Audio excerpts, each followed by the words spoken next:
this is Scott McDonald, and this week we're going to be talking about actual places to consider going.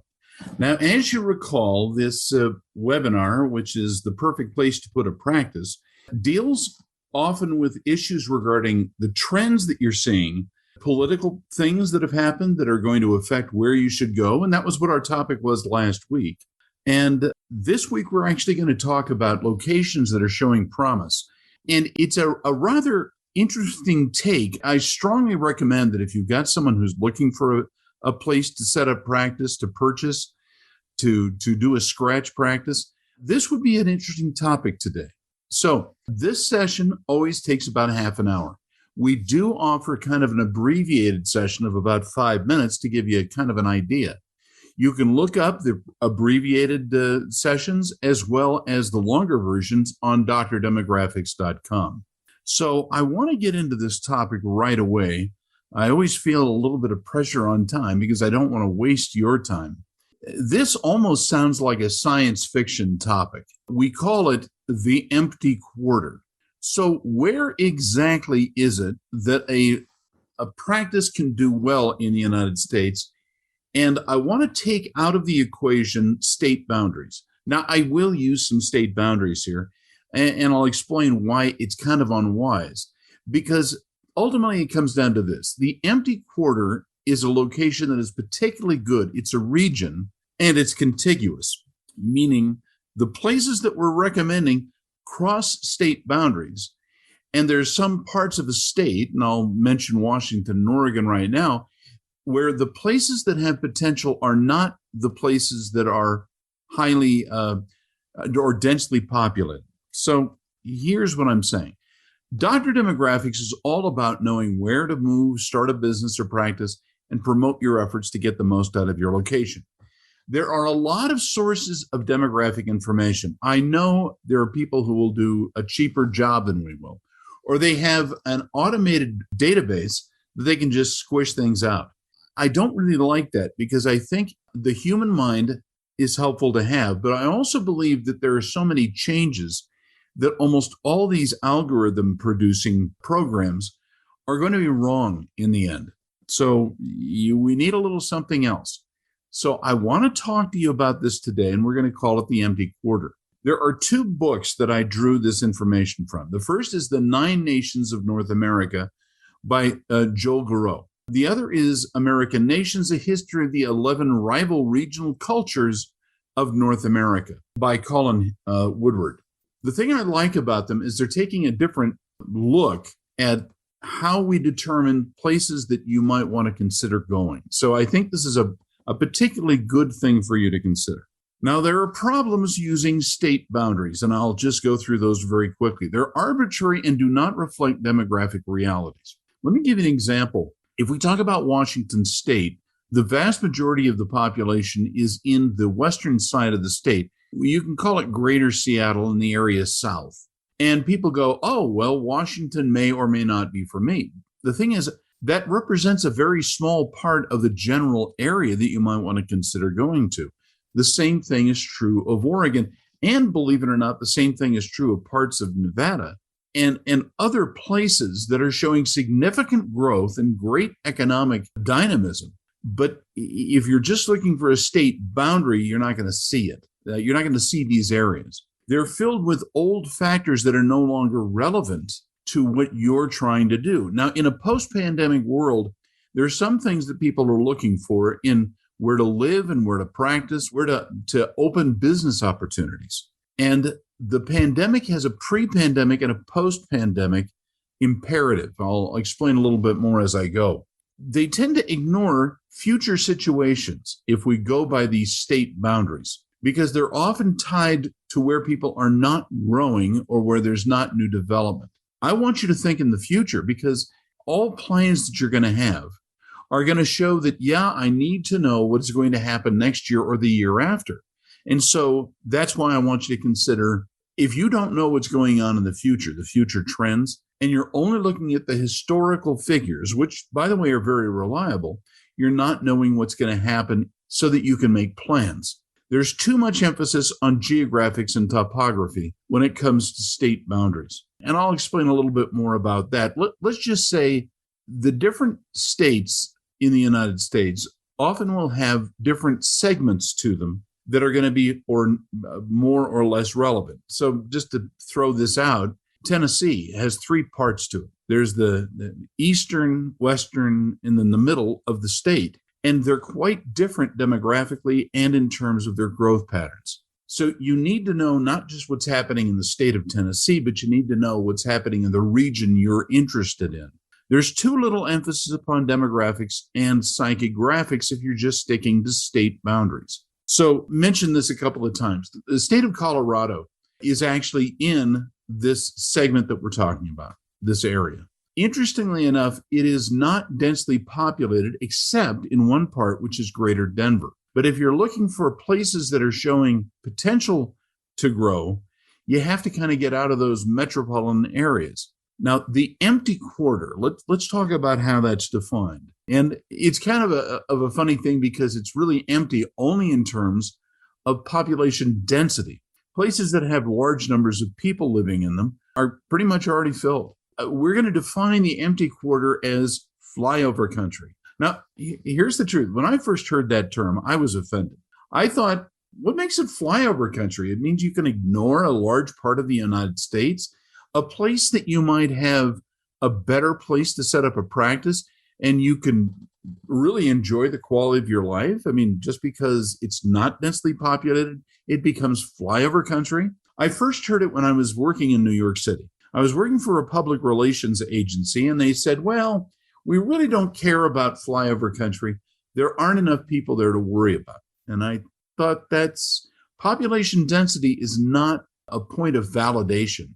There are other things you need to take into account. So how do we define flyover country or the empty quarter? It involves parts, but not all, of Montana and Wyoming, Idaho, northern Nevada, Utah, Eastern Oregon and Eastern Oregon and Eastern Washington, as well as northern Arizona. Now, that is not to say, for example, that you can't make a great living in Pima County or Maricopa County, but it's the areas that are just outside those county boundaries that are showing the greatest growth, for example, in Arizona. So let's say you're saying, I got to get out of California. I just really want to go someplace, but I don't want to travel a great distance from California. So therefore you consider Arizona, but it's not the densest part of Arizona that is showing the real potential. And I'm going to give you some numbers on this in just a second. Now, there are four principal characteristics of the area that I'm talking about. And this is going to sound political. I don't intend to offend anybody, but there are some political realities. One thing is the empty quarter has been governed by Republicans for the last decade. Now, Republicans are not quite like Democrats in their worldview, what they want, what they need, what they say they want to do. Republicans are a little more pioneer-oriented. They'll go someplace where there is not already a population willing to accept them and just love them. They'll try new things. Now, these parts of the United States, this empty quarter, is far whiter than the rest of the U.S. Now, some people are offended by that, and they go, well, I don't want to go someplace where they're all white. I just want to point out the obvious. You don't have to be white to be able to do well in any given part of the United States, and you don't have to be of another ethnic group. But there is a benefit if the population tends to be more homogeneous, meaning, in other words, it has a comprehensive culture, which freaks people out when we talk about it. The other thing about this region is there's a high quality of outdoor recreation close to population centers. So if you want to go to the mountains, you want to go to the lakes, you want to do fishing or hunting, you want to hike, this empty quarter is kind of made for that. And it also has plenty of room to grow. Now, in the post-pandemic world, one of the things that everybody says they want is to have a place to go outside. They want to be able to have a barbecue, and they want to be able to have a place that they can build. They don't have to have other housing right on top of theirs. So therefore, this region has much more in the way of solo or single family dwellings, or SFDUs is what they call them. And that is a benefit for a lot of people who are just kind of afraid of being locked down. Those of us who lived in a single family home that was owner occupied have not had the price of our housing increase. Now, to purchase a house right now is more expensive, but a lot of the places we're talking about are less expensive in terms of buying a house. And therefore, that's where people want to go. So keep in mind, single family dwellings are imperative for the population that we're talking about in the empty quarter. Now, keep in mind, Colorado is the most crowded part of the empty quarter, particularly in greater Denver. But that is only 1/24th the population density of New Jersey. It doesn't mean that New Jersey isn't a fine place to live. It is. There are some great places that have potential. But if you're thinking, I want to get out and build and go someplace else, trust me, Colorado is by far an easier place to go. Now, what identifies this empty quarter is growth. It doesn't mean that right now it's full, but the trend is that more people are moving there. And in fact, that's where everybody from New York and from California are taking off to go to. And here's what's interesting about this empty quarter. There are no laggards. Even if you go to a state like Montana, which does not show a huge population currently, what's really important is the population is increasing in its size. Every one of the states or regions within this empty quarter are doing well. Now, let's talk specifically about what we're looking at. Now, some people know about St. George, Utah. It's growing faster than any of these other micropolitan areas. And I won't define what a micropolitan area is. Let's just say it's a smaller town that seems to have kind of caught fire, has very good employment. A lot of people are looking at the property values and they're saying, this is where I want to go. So if you were to say to me, Scott, where in the United States should I look to go? I've got a student who wants to know where to go. These are the places. And St. George, Utah is one of the top ones. Now, for years, it was plagued with water shortage. It had a major drought. They've kind of overcome that. And they're re-admitting places to grow in St. George. They're showing more potential. Greeley, Colorado is another one. Provo, Orem. Bend, Oregon, Boise, Idaho. Now, Boise has traditionally, the metropolitan area, has been the top growth getter in the last several years. St. George, Greeley, and Provo have kind of taken their place. But it's still a remarkable amount of growth, and part of it is because of the way the taxes are figured and property values. Now, Coeur d'Alene, Idaho is a little bit of a surprise. It's always been a very pleasant place.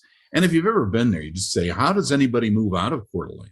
But it became kind of a problem because so many people retired there. Now, keep in mind, St. George was a retirement place too. But because there's so many other activities in the regions around each of these sites, they've kind of come back. Now, a lot of people don't seem to think of this, but St. George, Utah is very close to Las Vegas, Nevada. There's a lot to do just within an hour or two of the city. I mean, a lot to do. World-class entertainment and conventions and all. There's much that's drawing people to St. George because of its proximity to other things. But Sioux Falls, South Dakota, and Bismarck, North Dakota, are really showing significant growth. Now, I was surprised until I went up there relatively recently to kind of kick the tires on some office buildings, and I'm seeing a lot of wonderful things. Now, let's go into the micropolitan areas that are really kind of booming. Where all of a sudden is there so much growth people can't stand it? Now, Williston, North Dakota is very close to the Canadian border. And so, by the way, is Dixon, which is to the south of it, also in North Dakota. But when you have 82.8% growth within just a few years, you guys, that says something. One of the things that's happened up in this North Dakota area is the energy market. Well, everybody thought energy was dead. It's not. And if anything, the local and regional energy producers are doing great. Now, Bozeman, Montana kind of fits that, but part of that is the quality of life in Bozeman. Rexburg, Idaho is where BYU, Idaho is. And it has shown itself to be a great economic buy on housing. Heber, Utah has been growing a lot in the last 5 years. A new LDS temple has just been announced for Heber and also for Rexburg. And with that, you can expect a large number of young retirees to move out that direction. If you're not LDS, Don't worry about it. And by the way, Rexburg and Heber are definitely LDS places. But we also look at another micropolitan area in southern Utah, which is Cedar City, where there are some significant universities, the Shakespeare Festival, quality of life is great. So it's kind of picking up. I was surprised when I looked at Prineville, Oregon, which is not really in the middle of anything. It's kind of in the middle of the state, but it is showing so much growth and showing so much potential. It is doing remarkable. Pahrump, Nevada, Sandpoint, Idaho, Kalispell, Montana, and Fernie, Nevada. Now, where the heck is Fernie? Fernie is in northern Nevada, and it's not too far from Sparks. If you're looking for a place to go to set up, significant numbers of people are moving there. Again, taxes, cost of living are really attracting people. 28% of the empty quarter micropolitan areas have had double-digit growth between 2010 and 2020. Pardon me, that's a typo. But here's the thing. Outside of the empty quarter, 3.5% is growing. So when I talk about this area growing significantly, trust me, it's not just growing, it's growing dramatically. So for young doctors who are thinking, I need to go someplace where I'm going to have a future and a good quality of life, these places in the empty quarter are recommended. Now, some people say, wait a second, isn't this where all the old people? Well, according to the Brookings Institute, between 2010 and 2020, the under 18 population increased dramatically. And I was surprised again to find out that North Dakota at 22.1% is growing in the number of kids, families. And by the way, it isn't just very small children, they're also teens. But Utah, largest birth rate in the country, is doing remarkably well. And so is also Idaho. South Dakota, like I said, like North Dakota, has shocked the heck out of people in terms of its population increase of younger people. Now, remember, the birth rates are what we're looking at. How many people are having kids and how many people are the schools really building up? And they are. Washington, once again, that's not on the western side. It's on the eastern side of the state. It's doing big time. Montana, it's distributed pretty much all over. And same thing with Nevada. But Nevada, by the way, has that northwest and southwest, Las Vegas, Clark County. And I'm seeing amazingly good things. Colorado is good. I would tend to stay outside of Denver. Colorado Springs, well, I won't go on to the specifics of Colorado, except to say it's showing real potential. But if you look at those traditional places like Wyoming and Oregon, they're not doing that great. I'm not saying they're not likely to increase, but their birth rates are very low. Now, why growth matters? Here's simply the fact. The practice value as a function of production of the practice is very important. So if you're trying to say, where am I going to get a good return on my investment in a practice? When there is growth, you're likely to see it. When there is not, I don't care how rich everybody is, you're not likely to see it. The number of patients relative to the competitors will tend to improve whenever there is growth. So if you're trying to say, well, where every place else there's too many people, too many doctors, competing practices. Now you have to find a place that's showing growth. And by the way, the other thing is your investment in property, whether it's a home or an office building, will almost always rise. And that's why the property values are doing so remarkably well. So why is it occurring? And now this is according to those books which I quoted at the beginning.